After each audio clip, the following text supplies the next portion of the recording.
Ayo kita mulai aja, yuk. Boleh. Yuk. Bang Asman, apa kabar? Baik. Sehat Bang? Sehat. Wah, ini menyenangkan teman-teman sekalian. Kali ini kita akan bersoal tentang Dayak Bang ya? Ya. Kalau kemarin kita bersoal tentang sungai, kali ini kita bersoal tentang Dayak. Dan ini singkat saja, Bang Asman ini peneliti sekaligus juga banyak mendampingi masyarakat di wilayah Dayak, di wilayah masyarakat Dayak di beberapa wilayah. Lalu kemudian juga sebagai orang yang mengadvokasi dan seterusnya. Nanti teman-teman bisa langsung searching saja tentang Bang Asman Aziz. Saya nggak mau memperpanjang lagi tentang basa-basinya. Bang, karena Abang kan sudah lama mengkaji tentang Dayak. Ya. Nah, Nalangjupa Institute for Social and Cultural Studies ini pengen kita berdiskusi tentang Dayak kan karena dia salah satu etnis yang kalau bicara Kalimantan nggak mungkin nggak bicara Dayak salah satunya. Ya. Nah, pertanyaan saya, kenapa Dayak Bang? Apa menariknya Dayak? Ya. Gitu. Ya, terima kasih udah diajak untuk ngobrol-ngobrol ya terkait dengan Dayak dan segala pernak-perniknya saya kira. Kenapa saya tertarik dengan isu Dayak dan komunitas lokal ya pada khususnya gitu. Pertama, sebenarnya sejak akhir masa kuliah saya di S1 itu tahun-tahun 2001-2002 itu sudah mulai bersentuhan dengan studi-studi kebudayaan dan literatur ya. Seperti mazhab cultural studies di Inggris waktu itu yang dipelopori oleh orang-orang seperti Raymond Williams gitu ya. Terus kemudian juga mulai bersentuhan dengan studi-studi postkolonial gitu ya yang dipelopori oleh intelektual dan cendekiawan dari India misalnya gitu ya.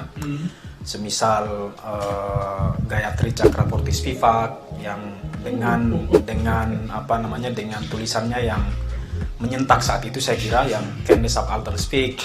Terus kemudian ada Leela Gandhi juga yang bicara tentang postkolonialisme di India lah kayak gitu ya. Jadi mulailah saat itu kemudian tertarik dengan wacana-wacana kebudayaan dan khususnya dalam konteks kebudayaan lokal gitu di Indonesia.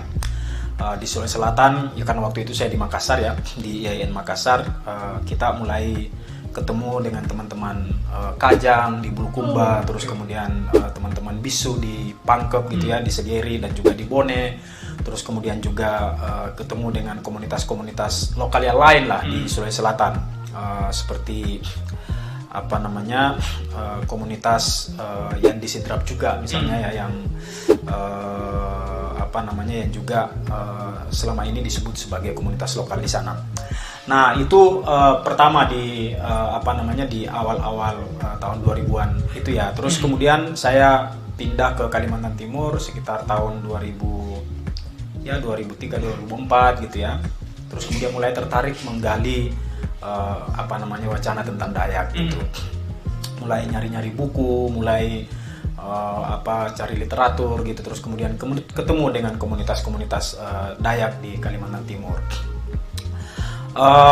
Dan ya saya kira juga ini berangkat dari saya sebagai orang luar ya, orang yang dari Makassar terus kemudian datang ke sini itu kan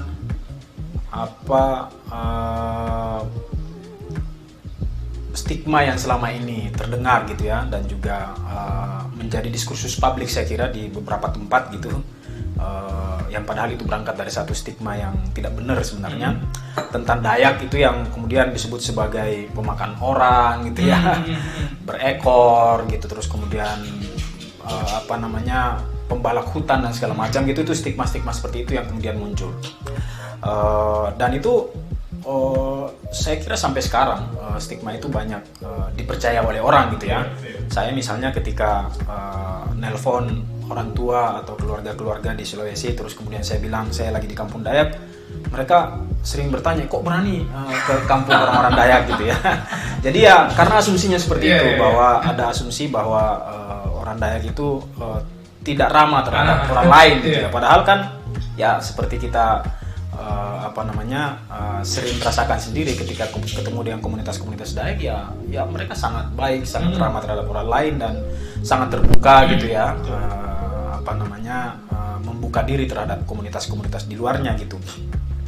Walaupun memang ada juga kadang yang muncul misalnya gesekan-gesekan dengan komunitas lain, tapi itu saya kira lebih karena ada pengaruh-pengaruh kepentingan yang lain juga, bukan berarti bahwa memang Dayak itu dari asalnya misalnya memang suka bermasalah dengan orang. Saya kira itu stigma yang terus-menerus dibesar-besarkan dan itu yang masih dipercaya oleh sebagian orang sampai saat ini. Jadi saya kira berangkat dari situ saya kenapa kemudian saya tertarik untuk ketemu dan juga mulai menggeluti studi-studi tentang Dayak lah kayak gitu. Oke.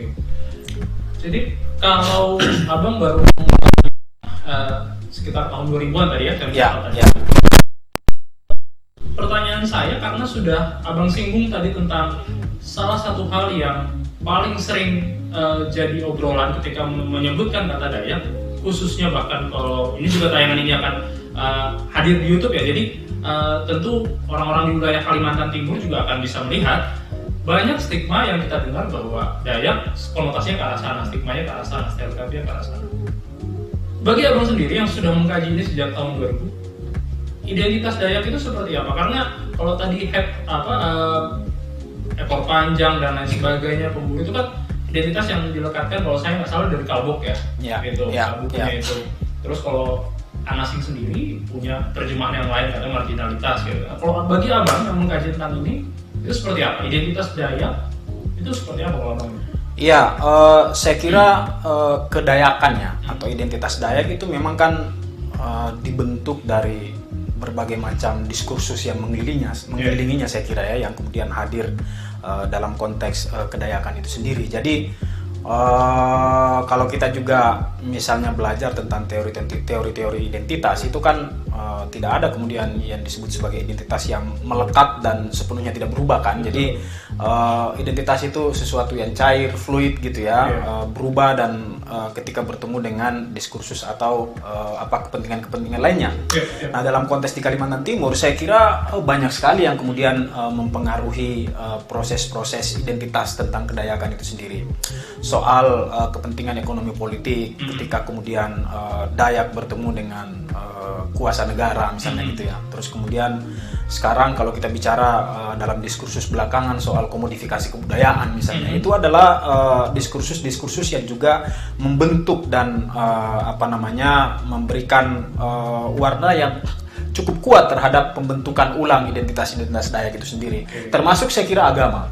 Agama itu menjadi hal yang sangat penting gitu dalam konteks pembentukan identitas Dayak yang kemudian bermetamorfosis ya sampai bertransformasi sampai saat ini. Kalau kita lihat orang-orang Dayak seperti sekarang ini, karena saya kira juga walaupun orang-orang Dayak misalnya bersentuhan dan bertemu dengan kelompok agamawan itu di sejak zaman penjajahan gitu ya, tapi sebenarnya proses yang cukup kuat kemudian mendorong pertemuan antara agama dengan Dayak dan kemudian menjadikan itu pembentuk identitas yang penting itu saya kira sejak tahun 60-an ke atas. Nanti kita bisa elaborasi itu lebih jauh gitu saya kira. Jadi kalau berbicara identitas sebenarnya kita semacam sepakat kayak misalnya teks Amartya Sen kayak gitu yang mengatakan memang cultural atau identitas itu sangat cair kayak gitu ya. Dia tidak bisa dibakukan ke dalam ini yang namanya Dayak. Ya benar ya, itu tidak bisa kemudian kita kemudian mematok satu identitas tunggal tentang kedayakan itu sendiri, karena yang ini bukan Dayak yang ini.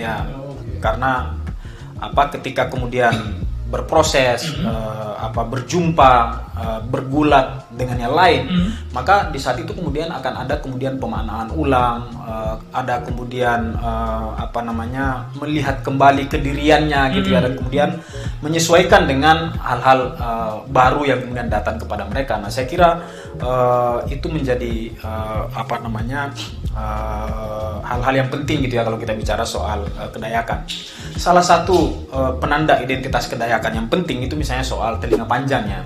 Kalau misalnya teman-teman Mas Freddy, teman-teman yang lain pernah membaca buku-buku tentang Dayak, ya itu satu penanda penting identitas kedayakan itu soal telinga panjang. Tapi kemudian kan sekarang hampir kita tidak pernah menemukan itu lagi ketika kemudian masuk dan bertemu dengan komunitas-komunitas Dayak, karena ada proses transformasi itu, dan itu memang di akhir tahun 70-an saya kira, atau di awal-awal tahun 80-an kemudian telinga panjang ini mulai habis gitu karena pengaruh modernitas gitu ya. Jadi ada pikiran misalnya kalau mereka bertelinga panjang ketika sampai di kota akan dianggap asing oleh orang, akan dianggap manusia liar kayak gitu-gitulah ya, orang-orang yang tidak beradab gitu, sehingga kemudian mereka dipaksa untuk melakukan operasi ringan gitu, memotong telinganya, kemudian menyerupai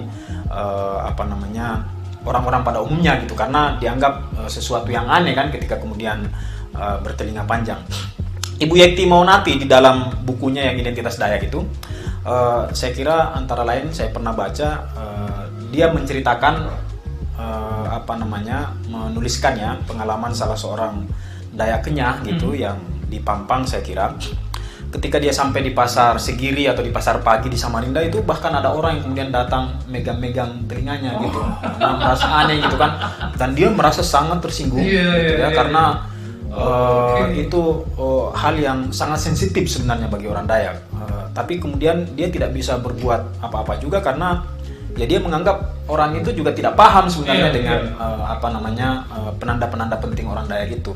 Nah, ini yang saya kira penting kalau kita mau bicara soal identitas kedayakan ya, identitas-identitas apa saja yang kemudian masih hidup sampai saat ini, dan kemudian identitas-identitas apa saja yang kemudian sudah bertransformasi dan kemudian berubah sesuai dengan perkembangan zaman. Dan tentu saja saya kira sekali lagi saya sampaikan bahwa agama itu menjadi satu hal gitu yang kemudian mempengaruhi identitas kedayakan itu sangat kuat, sehingga kemudian termasuk upacara-upacara, ritual-ritual gitu ya, terus kemudian agama-agama orang Dayak yang itu menjadi penanda identitasnya dulu gitu ya, itu kemudian hilang sekarang karena mereka harus memilih beragama resmi dan tidak mau dicap sebagai kafir lagi misalnya gitu kan, karena ya saya termasuk yang cukup surprise juga ketika kemudian pertama kali masuk ke komunitas Dayak. Ketika teman-teman Dayak ini diminta untuk cerita tentang identitas masa lalunya gitu ya, tentang nenek moyangnya, tentang tradisi kebudayaannya, tentang kepercayaannya, tentang keyakinannya, tentang agama masa lalunya, itu selalu dimulai dengan frasa dulu waktu kami masih kafir gitu ya. Jadi wah ini ketika kami masih kafir. Ya, dulu ketika kami masih kafir. Jadi itu menjadi penanda penting sebenarnya proses perubahan identitas kedayakan itu, soal agama itu menjadi sangat penting. Nah, itu saya kira yang tidak disinggung oleh banyak peneliti ya tentang Dayak, termasuk Ibu Yekti Maunati yang membuat disertasi saya kira belakangan yang tentang identitas Dayak itu. Beliau melihat komodifikasi kebudayaannya sebagai pintu masuk yang juga sangat berpengaruh terhadap pembentukan ulang identitas kedayakan itu sendiri. Tapi Ibu Yekti saya kira tidak cukup kuat dan masuk ke isu agama. Nah, saya kira ini penting untuk juga dielaborasi nanti terkait dengan itu. Oke, kalau nanti kita akan masuk lagi lebih dalam tentang hal-hal yang bersentuhan dengan pembangunan, lalu juga tadi abang singgung tadi tentang agama.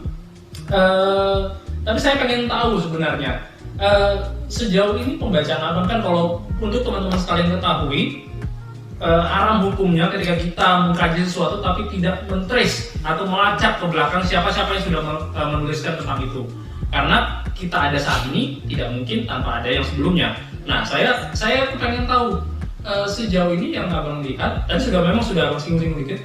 Kalau diskursus tentang Dayak yang katakanlah dominan ya, itu apa saja? Bicara tentang apa saja sih bang? Kalau diskursus tentang Dayak, obrolan tentang Dayak.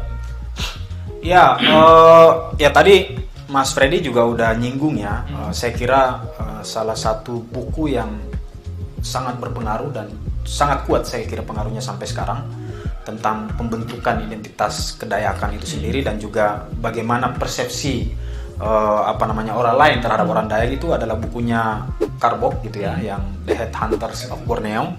Itu buku yang terbit di abad ke-19 dan semacam laporan perjalanan gitu, tapi kemudian dia mengelaborasi cukup dalam tentang kedayakan dan ya buku inilah kemudian mengkonstruksi tentang orang Dayak sebagai pemburu kepala gitu ya, headhunters kan, ya, pemburu kepala, terus kemudian pemakan manusia kayak gitu ya.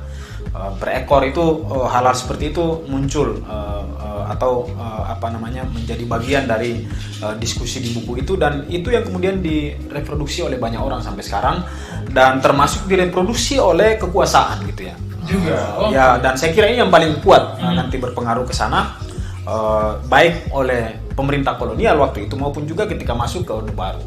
Dan Orde Baru dengan mereproduksi kembali soal-soal tentang stigmatisasi tadi itu, tentang pemburu kepala, terus kemudian tentang pembalak liar gitu ya, yang menghabisi hutan-hutan di Kalimantan. Inilah kemudian yang menjadi pintu masuknya pemerintah gitu, dalam hal ini Orde Baru, untuk kemudian mendisiplinkan orang Dayak, memodernisasi orang Dayak.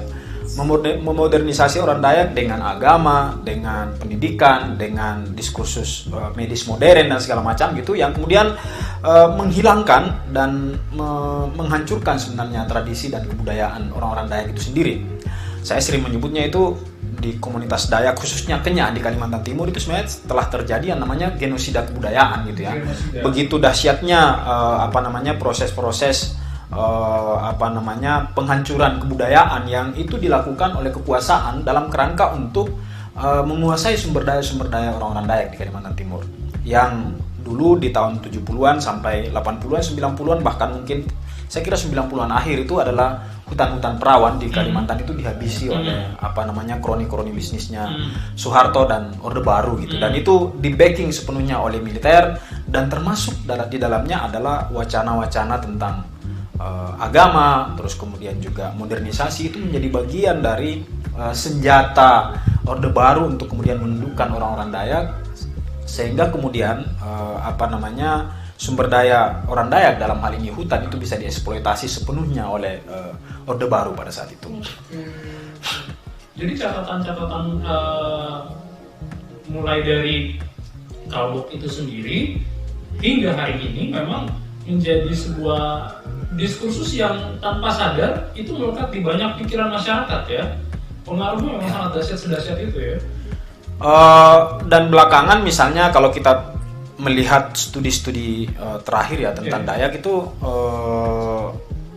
ya misalnya untuk konteks di Kalimantan Timur juga ada bukunya Michael Comans misalnya, Monsignor Comans ya, yang bicara tentang manusia Dayak itu, dulu, sekarang, dan masa depan lah kayak gitu ya. Saya kira kurang lebih seperti itu judul bukunya.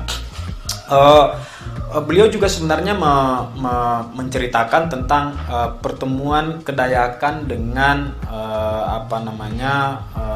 tradisi-tradisi atau kebudayaan modern yang datang belakangan, modernitas dan juga agama di dalamnya. Cuma saya melihat Monsignor Comans itu melihat pertemuan Dayak dengan modernitas, kemudian juga agama resmi, agama besar di dalamnya, itu semacam akulturasi natural gitu ya, yang kemudian mempertemukan antara dua kebudayaan atau dua tradisi yang berbeda. Padahal kalau menurut saya itu bukan hanya sesuatu yang natural, tapi itu memang by design gitu, dikonstruksi sedemikian rupa oleh negara dalam kerangka untuk kemudian menundukkan, memarginalkan orang-orang Dayak gitu kan. tahun 2004 saya ketemu dengan salah seorang kepala adat Dayak Kenyah di Mahakam Ulu sekarang ya, di Data Bilang Ulu ya, nama kampungnya, namanya Pak Pelik Lahang. Beliau itu dengan bangga dan agak sedikit terharu gitu ya, menepuk dadanya bahwa saya ini adalah generasi Dayak yang generasi Dayak terakhir yang masuk Kristen katanya.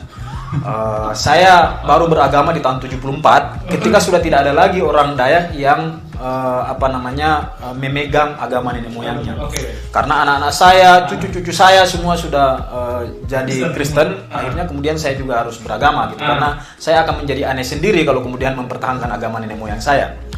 Tapi dari situ kan kelihatan bahwa memang ada proses-proses pemaksaan beragama, dan itu ya tesis saya juga kebetulan mendiskusikan terkait dengan Dayak dan ruang hidupnya gitu ya, khususnya Dayak Kenyah di Kalimantan Timur. Di tesis saya itu saya menyebut bahwa sebenarnya proses-proses pengagamaan dalam konteks komunitas Dayak khususnya Kenyah ya di Kalimantan Timur itu dimulai sebenarnya ini secara masif, secara besar-besaran, yaitu setelah terjadi proses 65 sebenarnya.